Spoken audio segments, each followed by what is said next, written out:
Hello, हाय, नमस्कार. कशा आहात सर्व? मस्त ना? मस्तच राहा. जय खानदेश सगळ्यांना. तुमची सगळ्यांचे माझ्या या यूट्यूब चॅनलवरती मनःपूर्वक स्वागत करते.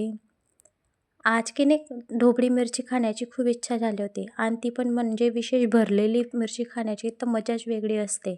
म्हणून छान मिरची आणली, ढोबळी मिरचीच आणावी आणि ती तिखटही कमी असते म्हणून म्हणून कोणीही तिला खाऊ शकतं. लहान मुलंही त्याला आवडीने खाऊ शकतात. म्हणून छान अशा ढोबळ्या मिरच्या आणून घ्यायच्या, छान धुवून त्यांना कट करून घ्यायच्या. मध्ये एक सुरीने कट मारायचा आहे फक्त. पहा तर मग सर्व कट मारून झाले आहेत. नंतर मग त्या तिखट कमी असल्या कारणाने मी एका खलबत्त्यात थोडंसं लसूणच्या पाकळ्या आणि थोड्या मिरच्या घेतलेल्या आहेत. जिरं वगैरे टाकून घ्यायचं आणि छान त्याची पेस्ट करून घ्यायची जाडसर. आता ह्या भरलेल्या मिरच्या आपण बाजरीच्या पिठात करणार आहोत. नेहमीच बेसन पिठामध्ये खाल्ल्या ना तर त्याही वेगळ्या लागतात, पण बाजरीच्या पिठाच्याही छान लागतात. म्हणून तुम्ही नसेल करून खाल्ल्या तर या पद्धतीने करून पहा. चवीला एकदम छान लागतात. बाजरीचं पीठ घेतलं आहे, त्यात थोडं मीठ, हळद आणि हिरवी कोथिंबीर टाकून घ्यायची आहे आणि जसं आपण पीठ मळतो भाकरीचं तसं थोडंसं घट्ट पीठ मळून घ्यायचं आहे छानपैकी. सगळं पीठ मळून झाल्यावरती त्या मिरचींमध्ये आपल्याला ते सारण भरून घ्यायचं आहे.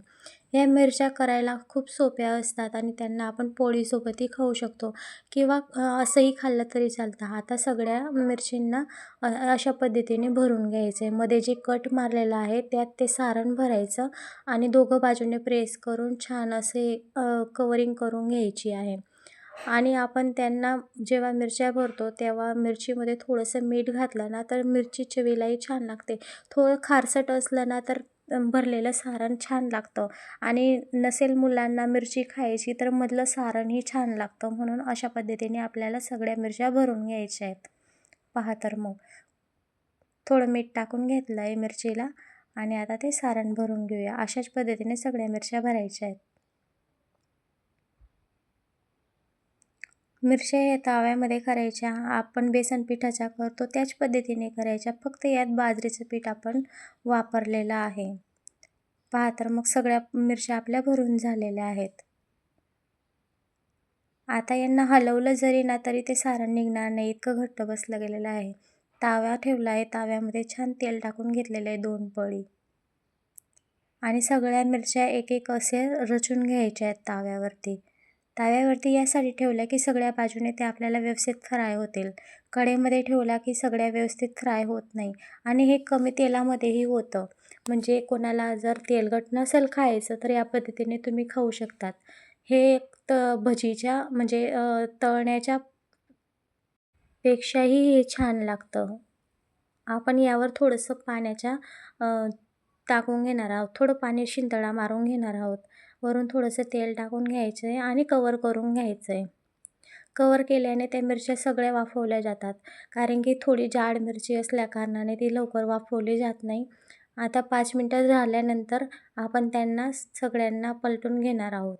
दोघं बाजूंनी क्रिस्पी होण्यासाठी 2-3 वेळेस छान वाफवून घ्यायचं आहे आणि पाण्याचा शिंतोडा मारलेला आहे आपण. नसेल शिजली ते चेक करून घ्यायचं आणि असं 2-एकदा आपण सगळं करून घ्यायचं आहे. आपल्या भज्या एकदम मस्त करकरीत, कुरकुरीत झालेल्या आहे. भज्याही म्हणू शकतो आपण. पण पीठ भरलेल्या मिरच्या आहेत ह्या, तर किती सुरेख दिसत आहेत. त्यांना सोनेरी कलरही चढत आहे मस्त. माझ्या मुलांना तर यातलं मधलं पीठ खूप आवडतं म्हणून मी नेहमी बनवत असते. पहा किती छान झाल्या आहेत ना आपल्या मिरच्या. आणखी 5-10 मिनटं आपण त्यांना 5 मिनटंच जास्त नाही 5 मिनटंच आपण त्यांना कव्हर करून घेणार आहोत. 5 मिनटं झाल्यानंतर आपल्या मिरच्या ह्या तयार आहेत. चला तर मग या मिरची खायला आणि आजची रेसिपी तुम्हाला कशी वाटली लाईक, शेअर, सबस्क्राईब करायला विसरू नका. असेच नवनवीन व्हिडिओ पाहत राहा. जय खानदेश. भरलेली मिरची, पीठ भरून केलेली मिरची किती सुरेख दिसते पहा. चला तर मग जय खानदेश.